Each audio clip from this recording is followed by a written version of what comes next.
Good afternoon, folks, and welcome to the second Pep Talk live stream. They say you should never work with children or do live TV, and certainly live streams is the same. We've had a few tech difficulties getting this up and running this afternoon, but thankfully we're in now and we're up and running. So second one, as I said, and last week we did the Great Resignation. When I say did, we had a look at the data and stats behind the Great Resignation.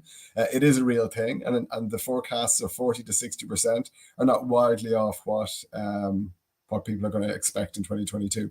So this week we're just going to look at what you can expect, what people can do about combating the Great Resignation and turning attrition into attraction. And if I sound a bit croaky, I apologize for the sound of the voice. I have a touch of coronavirus this week, so never a dull moment, as they say.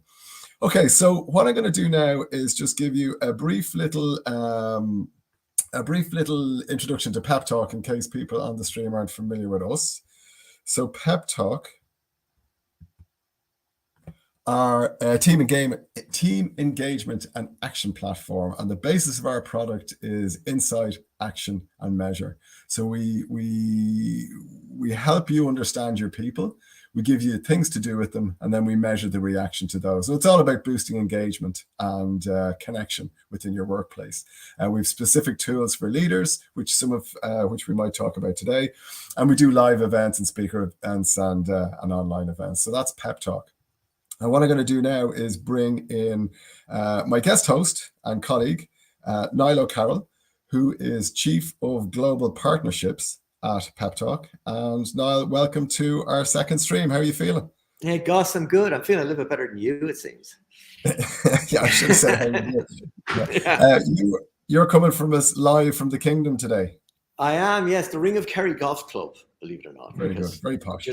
I was having some technical difficulties with my Wi-Fi this morning, so I decided I'd come somewhere local. I didn't realize the restaurant here was closed. It hasn't opened up for the season yet. So I'm sitting outside the restaurant, the most beautiful place, the Ring of Kerry Golf Club.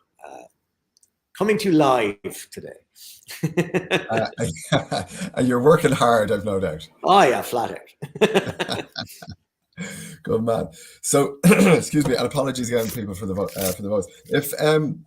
If everyone can hear me okay on the stream, can you just put in a thumbs up in the comment or a yes, or even drop in where you're listening from today? That'd be great, just so we know we're coming across okay. So it's March, Niall, which was hosting, or it's not just St. Patrick's Day in March is the big day. We've got International Women's Day as well, which is quite timely because one of our guests today is Susan Dwyer from Rise Up. She is CEO and founder at Rise Up, which is all about empowering women in business. And I just wanted to share something with you that I came across. I'm reading this book at the moment by Jeff Colvin. And it's called Humans Are Underrated, What High Achievers Know That Brilliant Machines Never Will. And this is just because of the month that's in it, on International Women's Day, there's this chapter in it called Chapter 10, It's a Woman's World. And the findings in it are, I suppose, look, it's nothing we probably didn't know, but it's when you see it black and white, it's just, it needs to be called out. And this paragraph here I thought was particularly brilliant. So it's talking about dynamics in the workplace and group intelligence. And I'll just paraphrase some of this paragraph here, but it says, the stark conclusion that emerges from work on group intelligence is that women make groups smarter. And it talks about the research that was done and how they're finding. And at the bottom here, it says, the smartest groups in the research had zero gender diversity. They were all women. If the diversity argument held, then replacing a woman with a man would make the group smarter, but it didn't. On average, it made the group dumber. So on behalf of males, it's when you see it in black and white like that now, it's a bit disappointing that we make the groups dumber. Yeah. It's these studies are always interesting, but it is fascinating. I mean, there's particularly interesting conversations to be had around, if you were to look at were there extra challenges for women during the pandemic, and a lot of the research is suggesting that particularly in the early months of 2021, a lot of women left the workforce because their workload increased, but also the responsibilities at home increased. And it's still, no matter how much we want to dress it up, you're still more likely to have the female partner in a relationship taking more of the responsibilities at home. Whether that's right or wrong is obviously a completely different conversation, but it is an interesting aspect of our conversations around attrition and the pandemic and the Great Resignation, and that is understanding, you know, that there are significant challenges for women that we in a position of privilege don't necessarily understand. Yeah. On that note, I am going to bring in our guest this week, Susan Dwyer, who is founder and CEO at Rise Up. Susan, welcome to the second ever Pep Talk live stream. How are you? I didn't realize it was the second ever. I feel very privileged. Oh, yes. Thanks. How are you, Gus? Nice to meet you, and good to see you again. Good to see you, Susan. We're starting with a bang. We're getting big names in early. Yeah, that's the way to do it. So why don't you tell us a little bit about Rise Up, Susan? Yeah, I'd love to. Oh, there's my website. So yeah, Rise Up is, I suppose, in short, it's a community of diverse female leadership talent. Our mission, as you made reference to, is all about empowering and advancing women in their careers and into leadership positions. And we work closely with companies to help them create more diverse leadership teams. So yeah, it's our community has grown. We set up in September 2020, and really it's grown across Ireland, the UK, Europe, and now North America. So I suppose the bread and butter of what we do is connect this female talent to employers who prioritize diversity, equity, and inclusion. Very good. And I don't know if you heard my little ramble there at the start, my croaky ramble. There's a book I'm reading, and it basically it talks about the science behind making groups more intelligent, and it's unequivocally in favor of women, and that the best way to make your group smarter is make it all women. Given that, like, the majority of S&P 500 or FTSE 100 companies are all still run by men, like, how are we still in the situation that women are having to fight for their place in the boardroom? I know it's you know, the statistics out there can be pretty depressing to look at, but I think, you know, for me and my career journey and something like one of the factors that led me to create Rise Up, I guess, in the beginning was, you know, working amongst very male dominating leadership teams and kind of that frustration and isolation of being the only woman in the room, or whatever you want to call it. But I think traditionally, like, you know, when people think of leadership, they think of very kind of male dominating characteristics, you know, like ambitious or direct or whatever it may be. But I think, you know, it's far more evident now that, like, well, actually, you know, some of the best, and even if you look at the pandemic and some of the women in politics who have done the best with their countries, like New Zealand, and you know, it's a different style of leadership, and actually it proves that the results are far more progressive and rewarding. So, and look, it's not about being feminine versus masculine. I think it's about combining the two together. And look, everyone has their own unique leadership style, but yeah, there's definitely a long way to go. Like, we still are very underrepresented as a whole at that senior leadership level, and you know, that's what our mission is all about, to narrow that gap. And it's really interesting you say that, Susan, because in last week's broadcast we had Martina Ackerlund on, who's the CEO of a gaming tech company in Sweden. And Martina spent 20 years working in the financial world and spoke about her challenges in a very male-dominated environment in finance. And then she goes into gaming tech, which is even more male-dominated. And it was really interesting because the three founders of that company were men. But they recognized that the skill set they needed to be successful, they saw in Martina.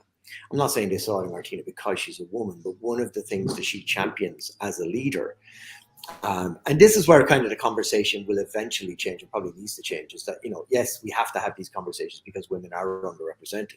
But Martina is not CEO of that company because she's a woman. She's CEO because she has phenomenal skills.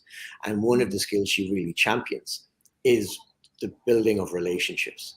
She believes in treating people in the right way. She doesn't see the point in falling out with people and having, you know, big screaming matches, all that kind of stuff. She's much more about people kind of coming together, building relationships, caring about each other, and you're more likely to retain your best staff, and you're more likely to be successful. And I think that's really interesting. Like when you're talking about the underrepresentation, and you're talking about the skill sets that women typically have over men, you know, it's really interesting. Actually, the Jessica Arden example is a fascinating one, because through the first year of the pandemic, or the first year and a half of the pandemic, she was hugely successful and lauded for her approach. Right now in New Zealand, she's not very popular at all. And part of the reason for that is that New Zealand was kind of insulated from the pandemic for 2 years, and now they're in the heart of it. They're being bombarded with the pandemic at the moment, and attitudes have changed. And that's not to say that my point isn't that Jessica Arden is a good or a bad leader because she's a woman.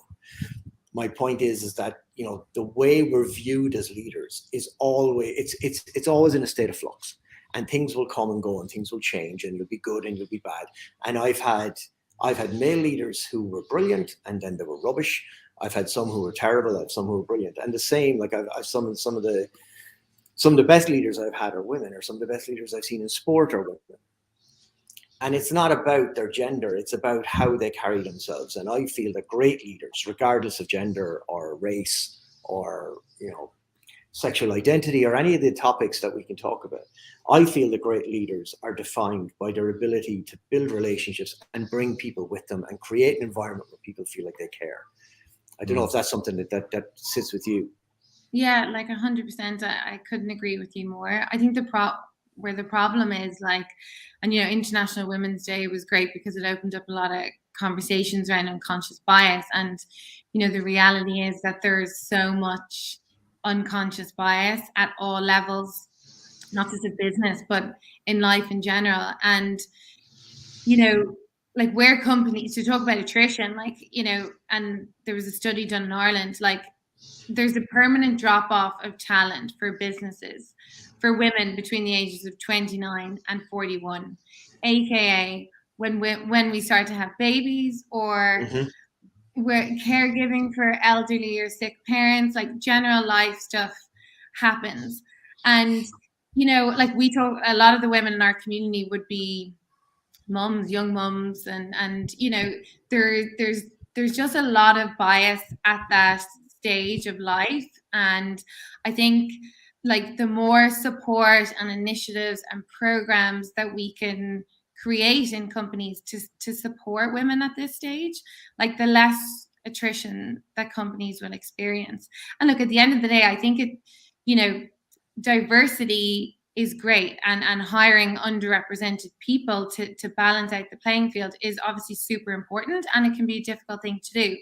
But you know, the real challenge is, like, once you have these people in the door, how are you cultivating an inclusive culture to make them feel safe and that they belong there, and that, you know, their voice is valued and that they can share their voice. So I think that's where like the big challenge lies for a lot of companies, is how do you create that kind of culture, which probably lends to your point about you know, having that culture where you can build relationships. And yeah, and that's so true, because like I know that you've a large chunk of your career working in the kind of recruitment industry, and as a leader in the recruitment industry, so you'd be far better versed than I am in the trends and what's typical of leadership.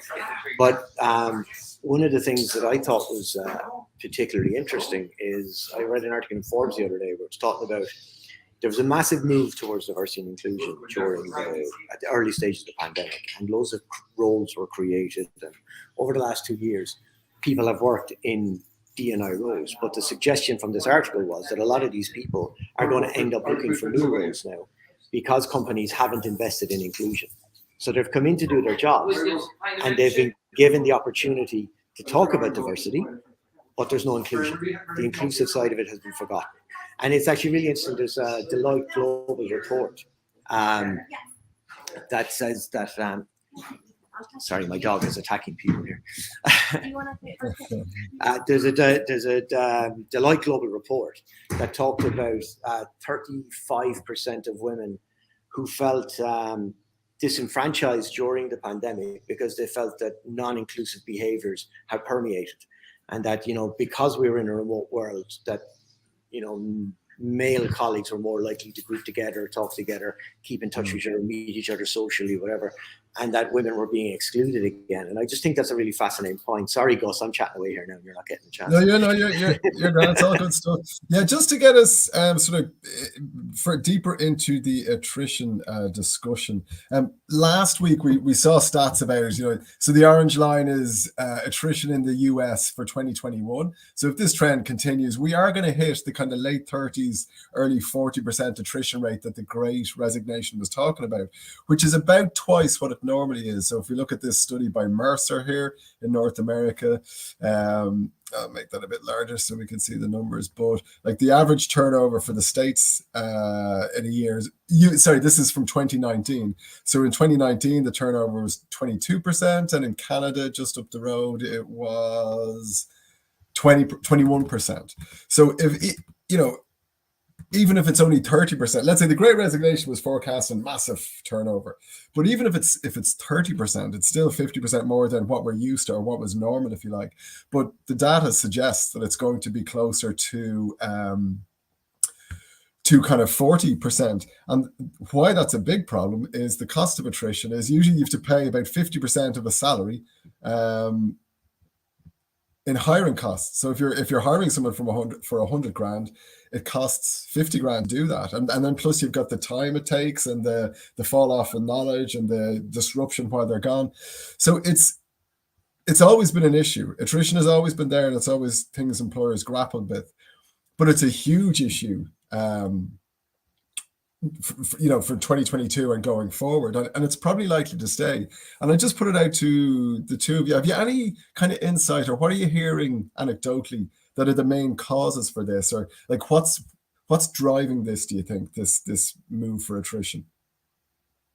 I'll try to use first, Susan.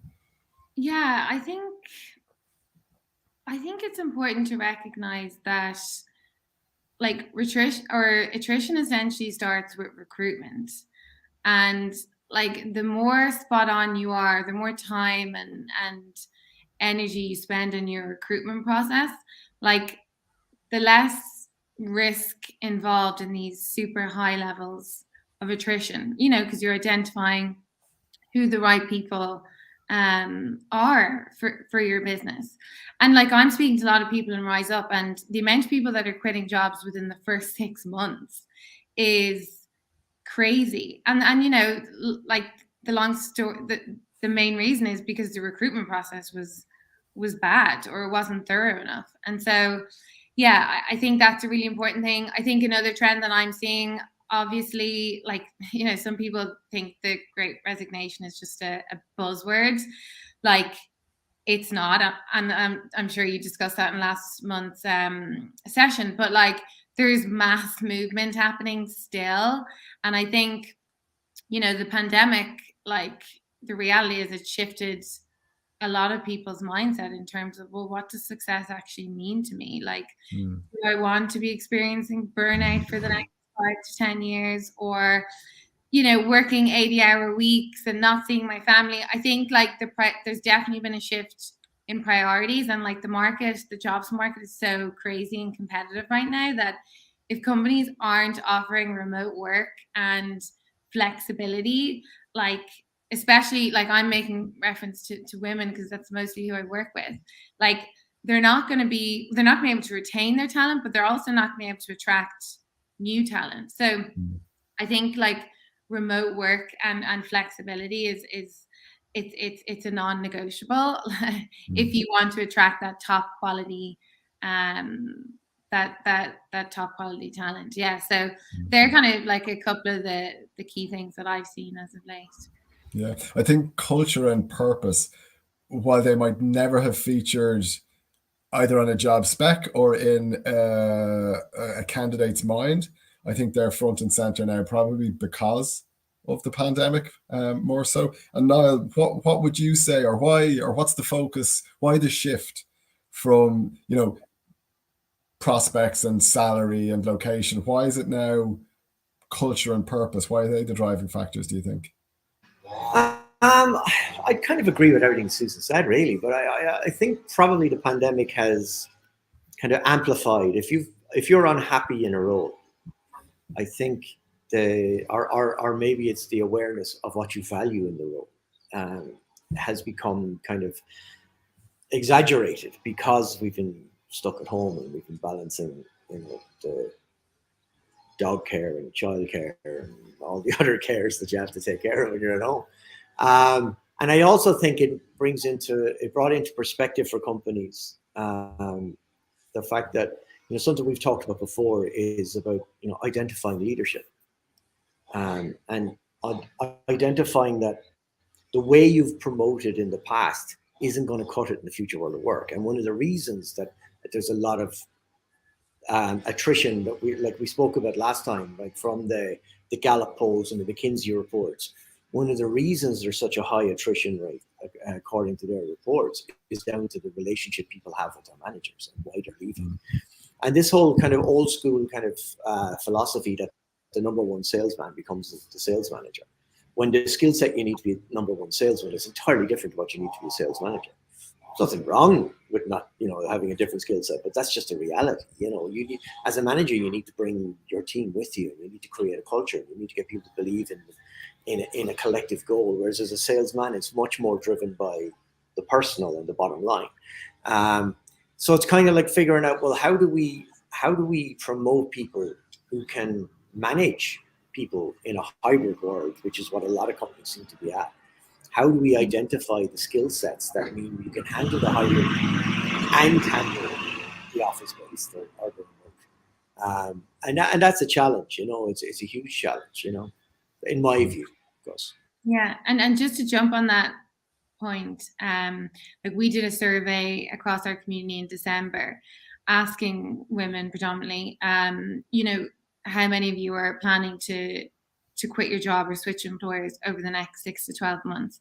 2,000 women took the survey, and something like 69%, or maybe it was even more, early 70s, voted yes. And when we dug a little deeper, asking why, there was a number of different reasons, but like a clear one was that lack of visibility of the career path and that path to advancement. And so it kind of comes back to your conversation about having that good relationship with your manager. It's like, okay, this is where I want to get to in 2-3 years. How are you going to help me get there? And like, let's make a plan together, as opposed to waiting for performance reviews or end of quarter. Like, these should be daily conversations. And I think like a lot of people in our network, they don't seem to have that.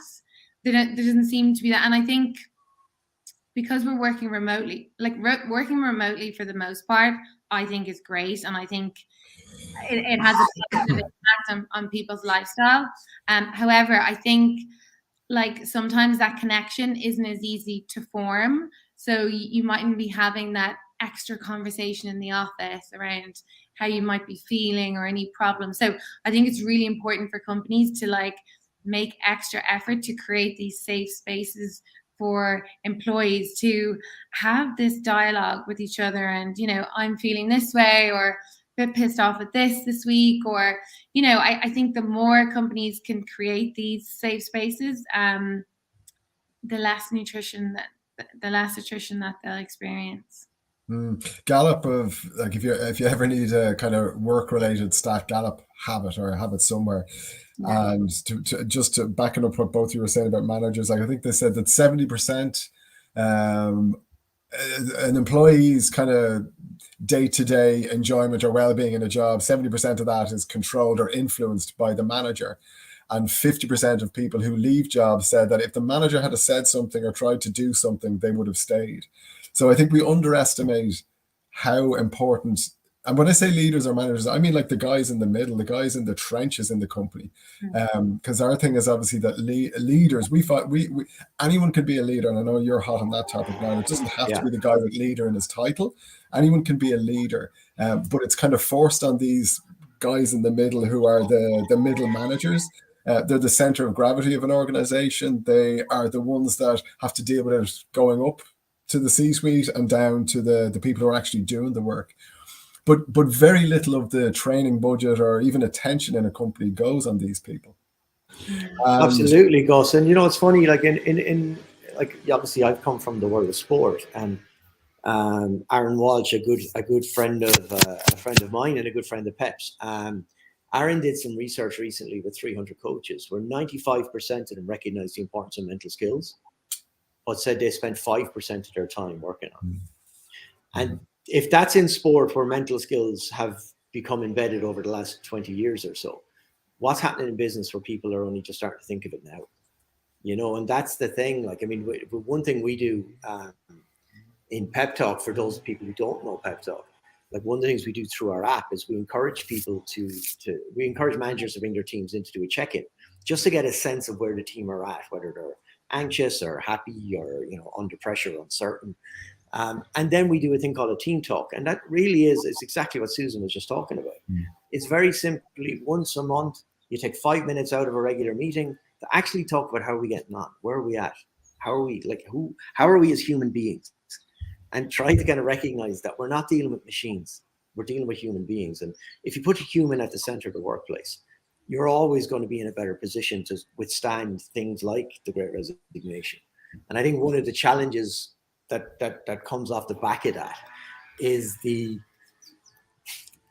challenge for companies to train their managers in how to communicate.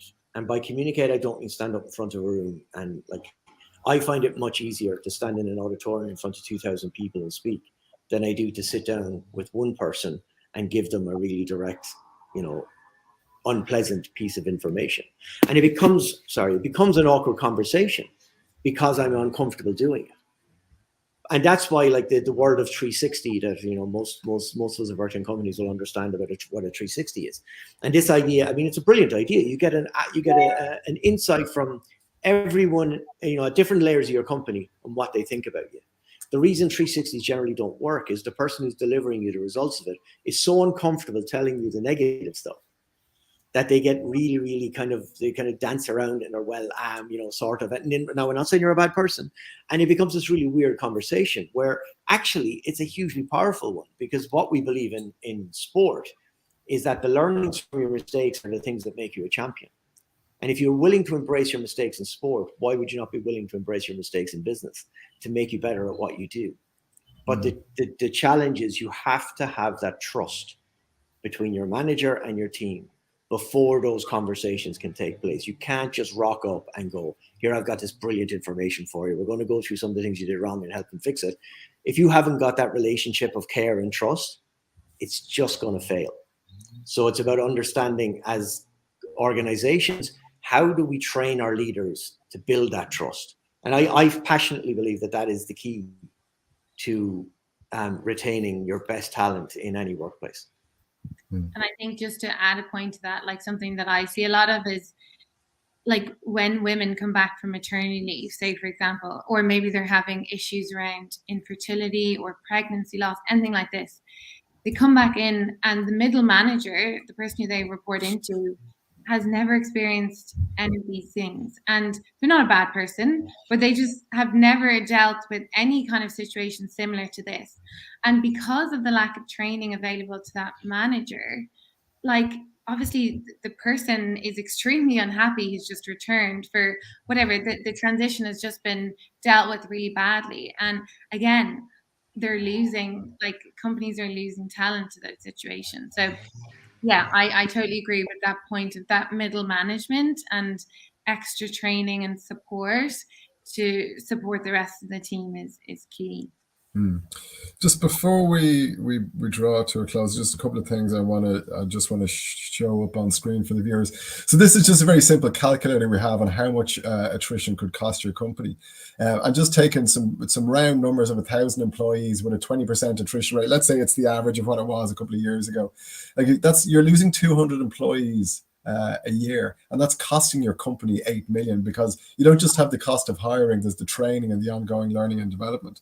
So if you could reduce your attrition by 20%, so if you could get 40 people to stay, you could save your company $1.5 million in savings. So it is significant what you could do, as we're saying, like, as what managers could do to influence the bottom line without, producing an extra widget or being massively productive or working the weekend. They could have a significant influence on the bottom line. And then finally, just a couple of things for us to kick around here in the last few minutes.